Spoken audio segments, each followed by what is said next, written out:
Hi ಸ್ನೇಹಿತರೆ, ಎಲ್ಲರಿಗೂ ನಮಸ್ಕಾರ. ನಾನು ನಿಮ್ಮ ಕಾವ್ಯ. ಸೊ ಇವತ್ತು ಮತ್ತೊಂದು ಹೊಸ ಪ್ರೊಫೈಲ್ ಜೊತೆಗೆ ನಾನು ನಿಮ್ಮ ಮುಂದೆ ಬಂದಿದ್ದೇನೆ. ಪ್ರೊಫೈಲ್ ತುಂಬಾನೇ ಚೆನ್ನಾಗಿದೆ, ನಿಮಗೂ ಕೂಡ ಇಷ್ಟ ಆಗುತ್ತೆ ಅಂತ ಅನ್ಕೊಂಡಿದ್ದೇನೆ. ಇವರ ವೈಯಕ್ತಿಕ ಪರಿಚಯ ಬಂದು ಹೆಸರು ಗಂಗಾವತಿ, ಊರು ಧಾರವಾಡ, ವಯಸ್ಸು 33 ವರ್ಷ ತುಂಬಿದೆ, ಕೆಲಸ ಸ್ವಂತ ವ್ಯಾಪಾರ ಇದೆ, ಆಸ್ತಿ ಸಿಕ್ಕಾಗ ವಿವರ ಕೊಡ್ತೀನಿ. ಗಂಡ ನಿಧನರಾಗಿದ್ದಾರೆ, ಮಕ್ಕಳು ಇಲ್ಲ, ಆಗುವ ಸಾಧ್ಯತೆ ಇದೆ. ಕಾರಣ ಮಗು ಬೇಕು, ಅದಕ್ಕೆ ಗಂಡನ ಅವಶ್ಯಕತೆ ಇದೆ. ಆಸೆ ಮಗುವಿನ ಮುಖ ನೋಡುವುದು. ಇವರ ಹತ್ತಿರ ಇರುವ ಟೊಯೋಟಾ ಇನೋವಾ ಕ್ರಿಸ್ಟಾ ಕಾರಿನ ಬಗ್ಗೆನೂ ಫುಲ್ ರಿವ್ಯೂ ಕೊಟ್ಟಿದ್ದಾರೆ. ಇದರ ಬಗ್ಗೆನೂ ಸಂಪೂರ್ಣವಾದ ಡೀಟೇಲ್ಸ್ ಕೊಡ್ತಾ ಹೋಗ್ತೀನಿ, ಸ್ಕಿಪ್ ಮಾಡದೆ ಕೊನೆ ತನಕ ನೋಡಿ. ವರನ ಗುಣಗಳು ಹೀಗಿರಲಿ: 25ರಿಂದ 40 ವರ್ಷದ ಒಳಗಿನ ವರ ಬೇಕು. ನೋಡಲು ಹೇಗೆ ಇರಲಿ, ಸ್ವಭಾವ ಒಳ್ಳೆಯದಾಗಿರಲಿ. ಗಂಡನಲ್ಲಿ ಇರಬೇಕಾದ ಎಲ್ಲಾ ಸುವಿಚಾರ ನಿಮ್ಮಲ್ಲಿ ಇರಲಿ. ಮೃದು ಸ್ವಭಾವ, ಒಳ್ಳೆಯ ವಿಚಾರ ಇದ್ದರೆ ಸಾಕು. ಕೆಟ್ಟ ಹವ್ಯಾಸಗಳು ಯಾವುದೇ ಕಾರಣಕ್ಕೂ ಇರಕೂಡದು. ಮಗು ಬೇಕು, ಹಾಗಾಗಿ ಆರೋಗ್ಯವಂತರಾಗಿರಬೇಕು. ದೇಹಕ್ಕೆ ಸುಖ ಕೊಟ್ಟು ಕೈಗೆ ಮಗು ಕೊಟ್ಟರೆ ಸಾಕು. ಸವಲತ್ತುಗಳು: ಹೆಂಡತಿಯ ಹಾಗೆ ಪ್ರೀತಿ ಮತ್ತು ಸುಖ ಕೊಡ್ತೀನಿ. ಗಂಡನ ಸ್ಥಾನದಲ್ಲಿ ಇಟ್ಟು ಪ್ರೀತಿಯಿಂದ ನೋಡಿಕೊಳ್ಳುತ್ತೇನೆ. ಕೆಲಸ ಮಾಡದೆ ಹೋದರೂ ನಾನೇ ಸಾಕುತ್ತೇನೆ, ಓಕೆನಾ? ವ್ಯಾಪಾರ ಮಾಡ್ತೀನಿ ಅಂದರೆ ಹಣ ಸಹಾಯ ಮಾಡ್ತೀನಿ. ನಿಮಗೆ ಫ್ಯಾಮಿಲಿ ಇದೆ ಅಂದರೆ ವಾರಕ್ಕೆ 1 ಸಾರಿ ಬನ್ನಿ.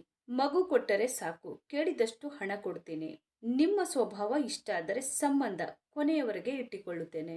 ಹಾಗೇನೆ ಸ್ನೇಹಿತರೆ, ಇವರ ಹತ್ತಿರ ಇರುವ 2016ನ ಟೊಯೋಟಾ ಇನೋವಾ ಕ್ರೆಸ್ಟಾ 2.8 ZX 7 ಸೀಟರ್ ಕಾರಿನ ರಿವ್ಯೂ ನೋಡೋದಾದ್ರೆ ಒಳಗಿನ ಫೋಟೋಗಳು ಎಲ್ಲ ಈ ರೀತಿಯಾಗಿ ಇವೆ ಅಂತ ಹೇಳಿಕೊಂಡಿದ್ದಾರೆ. ಈ ಕಾರಿನ ಪ್ರೈಸ್ ಬಂದ್ಬಿಟ್ಟು 18,75,000 ಆಗಿರುತ್ತೆ. 2016ನಲ್ಲಿ ಪರ್ಚೇಸ್ ಮಾಡಿರ್ತಾರೆ. 1,00,000 ಕಿಲೋಮೀಟರ್ ರನ್ನಿಂಗ್ ಆಗಿರುತ್ತೆ. ಮ್ಯಾನುಫ್ಯಾಕ್ಚರಿಂಗ್ ಇಯರ್ ಬಂದು ಜನವರಿ 2016 ಆಗಿರುತ್ತೆ. ಫ್ಯೂಲ್ ಟೈಪ್ ಬಂದು ಡೀಸೆಲ್ ಆಗಿರುತ್ತೆ. ಟ್ರಾನ್ಸ್ಮಿಷನ್ ಎಲ್ಲ ಕೂಡ ಆಲ್ಮೋಸ್ಟ್ ಆಟೋಮೆಟಿಕ್ ಆಗಿರುತ್ತೆ. ನಂಬರ್ ಆಫ್ ಓನರ್ ನೋಡೋದಾದ್ರೆ ಫಸ್ಟ್ ಓನರ್ ಆಗಿರ್ತಾರೆ. ಇನ್ಸೂರೆನ್ಸ್ ನೋಡೋದಾದ್ರೆ ಕಂಟಿನ್ಯೂ ಇದೆ ಅಂತ ಹೇಳಿಕೊಂಡಿದ್ದಾರೆ. ಸ್ನೇಹಿತರೆ, ಈ ಕಾರಿನ ಒಳಗಡೆ ಸೀಟ್ ಎಲ್ಲ ಈ ರೀತಿ ಇದೆ ಅಂತ ಹೇಳಿ ಮಾಹಿತಿಯನ್ನ ಸ್ಪಷ್ಟವಾಗಿ ತಿಳಿಸಿಕೊಟ್ಟಿದ್ದಾರೆ. ಹಾಗೇನೆ ಸ್ನೇಹಿತರೆ, ಇಂಜಿನ್ ಮತ್ತು ಟ್ರಾನ್ಸ್ಮಿಷನ್ ನೋಡೋದಾದ್ರೆ ಇಂಜಿನ್ ಬಂದು 2755 ಸಿಸಿ ಇದೆ ಮತ್ತು 4 ಸಿಲಿಂಡರ್ಸ್ DOHC ಆಗಿರುತ್ತೆ ಅಂತಾನು ಹೇಳಿಕೊಂಡಿದ್ದಾರೆ. ಮತ್ತೆ ಇಂಜಿನ್ ಟೈಪ್ ಬಂದು 1GD FTV ಡೀಸೆಲ್ ಇಂಜಿನ್ ಆಗಿರುತ್ತೆ ಅಂತಾನು ಹೇಳಿದ್ದಾರೆ. ಹಾಗೇನೆ ಮ್ಯಾಕ್ಸಿಮಮ್ ಪವರ್ ನೋಡೋದಾದ್ರೆ 172 BHP ಮತ್ತೆ RPM ಬಂದು 3400 ಅಂತ ಹೇಳಿದ್ದಾರೆ. ಮತ್ತೆ ಟೋರ್ಕ್ಯೂ ಬಂದು 360 Nm ಆಗಿರುತ್ತೆ. ಎಮಿಷನ್ ಸ್ಟ್ಯಾಂಡರ್ಡ್ ಬಂದು BS4 ಆಗಿರುತ್ತೆ ಅಂತಲೂ ಮಾಹಿತಿಯನ್ನ ತಿಳಿಸಿದ್ದಾರೆ. ಸ್ನೇಹಿತರೆ, ಇದು ಇಷ್ಟು ಈ ಒಂದು ಕಾರಿನ ಕಂಪ್ಲೀಟ್ ರಿವ್ಯೂ ಆಗಿರುತ್ತೆ. ನಿಮಗೇನಾದ್ರೂ ರಿವ್ಯೂ ಇಷ್ಟ ಆದ್ರೆ ಲೈಕ್ ಮಾಡಿ. ಹಾಗೆ ಬೇರೆ ಏನಾದ್ರೂ ಇನ್ಫಾರ್ಮೇಶನ್ ಬೇಕಾದ್ರೆ ಚಾನೆಲ್ಗೆ ಜಾಯಿನ್ ಆಗಿ ಕಾಂಟ್ಯಾಕ್ಟ್ ಮಾಡಿ.